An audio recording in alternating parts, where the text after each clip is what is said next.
It's a fascinating thing once it happens to you because the clarity. Bienvenue sur Icônes et Silences, la chaîne où les légendes reprennent enfin le contrôle de leur histoire, loin des paillettes et des mensonges.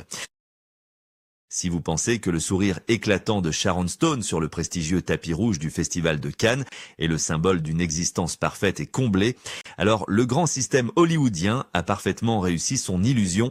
Sous les flashs aveuglants de la Croisette, elle incarnait la déesse absolue, une muse intemporelle que la France a même fièrement honorée de l'Ordre des Arts et des Lettres. Mais juste derrière cette magnifique façade dorée, se cachait une tragédie infiniment plus sombre. Comment une icône adulée par le monde entier a-t-elle pu être laissée si atrocement seule dans l'obscurité, qui a véritablement volé sa voix et profité de son aura avant de la jeter aux oubliettes? Aujourd'hui, à l'âge de 68 ans, Sharon Stone a pris la décision radicale de briser un silence assourdissant qui a duré des décennies. Elle ne cherche ni la pitié ni les excuses. Elle exige simplement la vérité pure et nue. À travers ces mots, elle a enfin ouvert son carnet noir pour confronter publiquement les fantômes de son passé. Elle décrit avec une précision chirurgicale un système impitoyable, une gigantesque machine à broyer les âmes qui l'a façonné comme un vulgaire objet de consommation. Elle dévoile le traumatisme enfoui d'une enfance brisée, marquée par une trahison silencieuse au sein même de son foyer, et dénonce l'hypocrisie glaçante d'une industrie qui l'a élevée au rang de mythe pour mieux l'écraser ensuite. Elle se souvient avec une lucidité douloureuse de ces 9 jours interminables où son corps luttait désespérément pour sa survie, tandis que des gestionnaires sans scrupules vidaient secrètement les économies de toute une vie de labeur, 18 millions de dollars mystérieusement évaporés, le droit fondamental d'élever son propre enfant cruellement arraché, et des amis influents qui ont soudainement tourné le dos.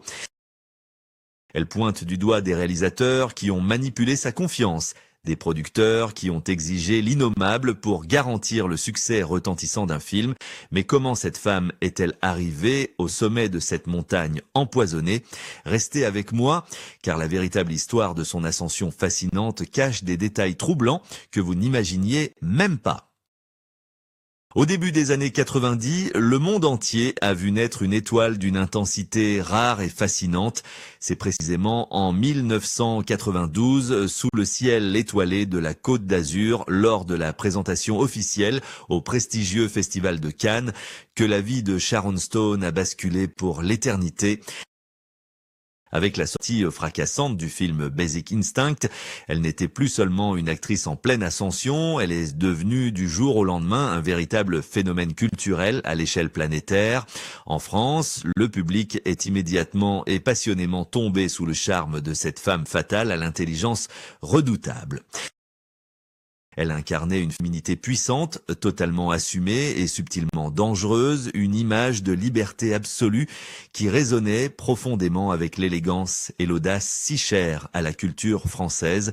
Les spectateurs parisiens et provinciaux voyaient en elle l'archétype de la femme moderne triomphante, une icône intouchable qui dominait chaque parcelle de l'écran avec une aisance vertigineuse et hypnotique. Mais réduire Sharon Stone à ce seul rôle emblématique serait ignorer la profondeur dramatique de son immense talent. Quelques années plus tard, elle a prouvé aux critiques du monde entier qu'elle était une actrice dramatique d'une complexité rare avec le chef-d'œuvre Casino, réalisé par Martin Scorsese. Sa performance bouleversante, à la fois fragile et destructrice, lui a valu une reconnaissance ultime avec un Golden Globe et une nomination amplement méritée aux Oscars, forçant enfin l'industrie à la regarder au-delà de son apparence physique saisissante. Elle voulait ardemment être respectée pour son art véritable et elle s'est battue avec acharnement pour s'imposer durablement dans un milieu farouchement dominé par les hommes. La preuve la plus éclatante de sa détermination inébranlable s'est manifestée sur le tournage du western mort ou vif, face au refus catégorique des producteurs d'embaucher un jeune acteur encore méconnu du grand public. Sharon a pris la décision stupéfiante de payer elle-même, sur ses propres deniers, le salaire de ce jeune prodige nommé Leonardo DiCaprio, tout simplement parce qu'elle croyait aveuglément en son génie naissant. Ce geste audacieux montrait une femme de pouvoir, généreuse et visionnaire, prête à défier les règles établies de l'industrie. Pourtant, cette ascension fulgurante et cette gloire internationale cachaient déjà de très profondes fêlures invisibles, la joie initiale et sincère de la reconnaissance artistique, les acclamations chaleureuses du public français et les couvertures prestigieuses des plus grands magazines internationaux se sont rapidement accompagnées d'une pression psychologique écrasante. Hollywood avait méticuleusement construit une statue dorée majestueuse, mais exigeait en retour une obéissance absolue et un sacrifice permanent. Elle était devenue la poule aux œufs d'or des puissants studios, une image magnifiée que l'on s'arrachait à coups de millions, mais dont on négligeait totalement la sensibilité et l'humanité. Derrière les sourires de façade, une solitude tenace commençait à s'installer insidieusement dans sa vie quotidienne. L'industrie cinématographique impitoyable ne la voyait pas comme une partenaire égale digne de respect, mais plutôt comme un produit de luxe hautement rentable qu'il fallait exploiter sans aucune pitié jusqu'à la dernière goutte de son énergie. À cette époque dorée, Sharon semblait véritablement tout posséder. Elle était la muse incontestée du cinéma contemporain, la reine absolue du box-office mondial, sincèrement admirée et adulée par des dizaines de millions de spectateurs captivés.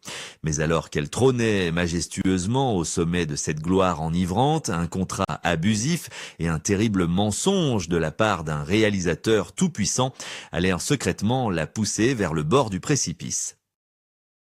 Que s'est-il réellement passé dans cette salle de projection obscure lors du visionnage de Basic Instinct pour que Sharon Stone en vienne à se lever et à gifler violemment son propre réalisateur au visage? Ne quittez surtout pas l'écran, car la vérité sur cette trahison intime et les coulisses sordides de ce succès monumental vont véritablement vous glacer le sang.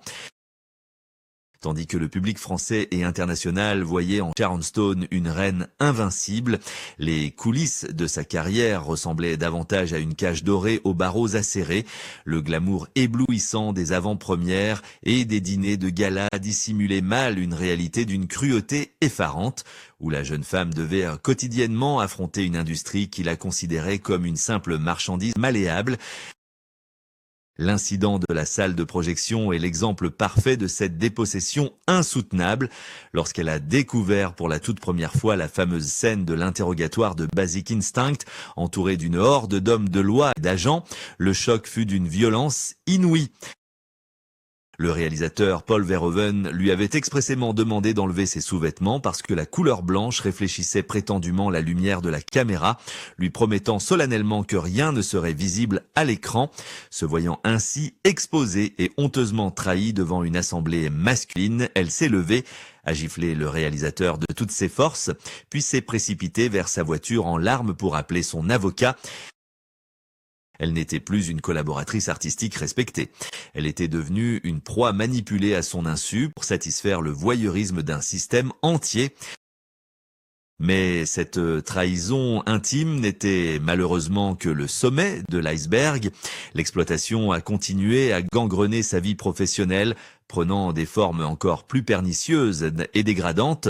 Sur le tournage du film Sliver, la pression psychologique a atteint un point de non-retour d'une brutalité inimaginable. Le puissant et regretté producteur Robert Evans l'a convoqué dans son bureau pour lui faire une demande tout simplement révoltante. Il a exigé avec aplomb qu'elle entretienne des relations intimes avec son partenaire de jeu, l'acteur William Baldwin, sous le prétexte absurde que cela sauverait le long métrage en créant une véritable alchimie à l'écran.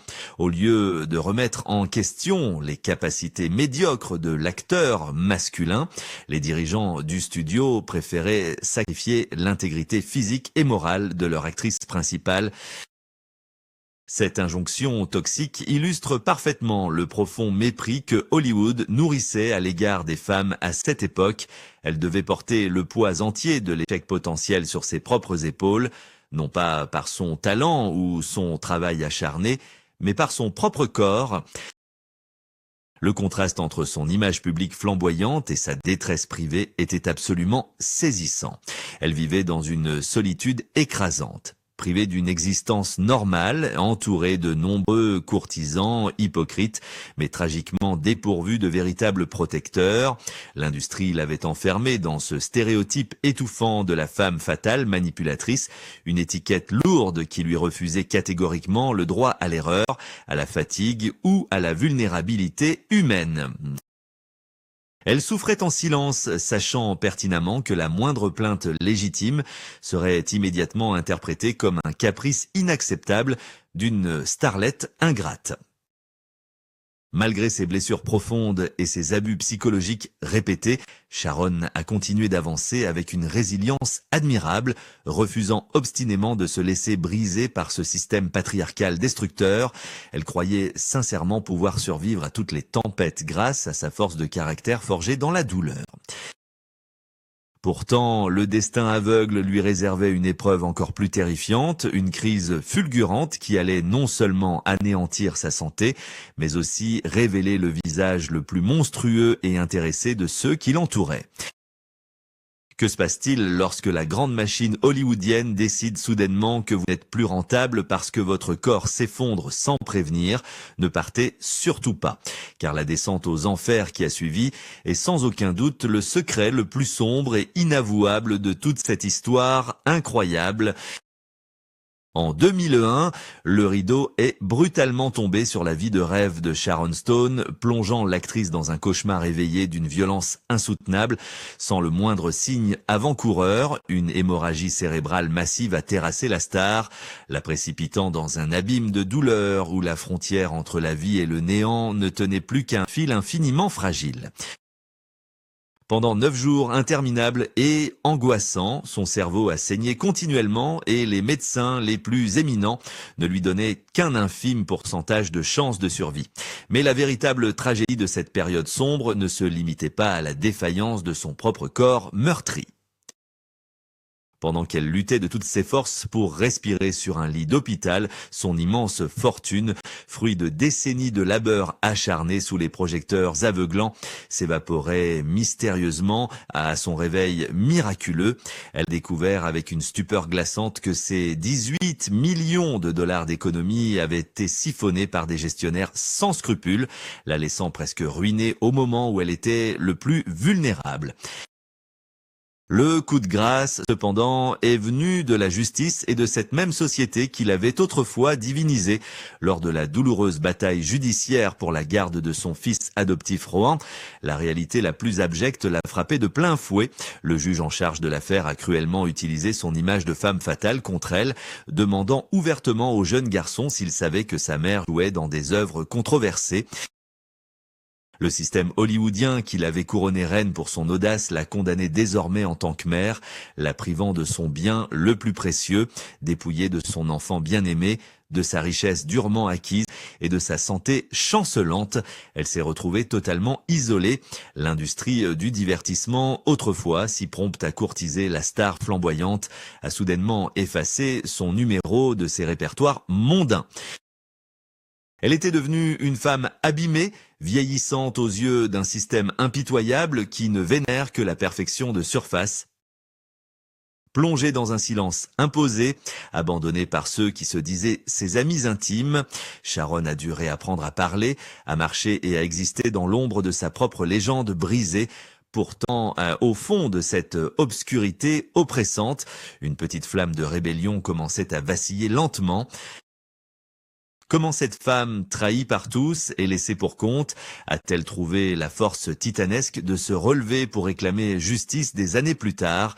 Restez avec moi pour découvrir le moment bouleversant où elle a décidé de détruire ce silence étouffant pour reprendre enfin le contrôle absolu de son propre récit. Pendant des décennies, le silence a été le bouclier imposé par une industrie qui espérait secrètement la voir disparaître dans l'oubli, mais c'est précisément dans la maturité de ses 68 années que Sharon Stone a choisi de transformer ce silence étouffant en une arme d'une puissance redoutable. Avec la publication fracassante de ses mémoires et judicieusement intitulée « La beauté de vivre deux fois », elle n'a pas simplement écrit un livre de souvenirs nostalgiques, elle a rédigé un véritable manifeste de survie et de libération.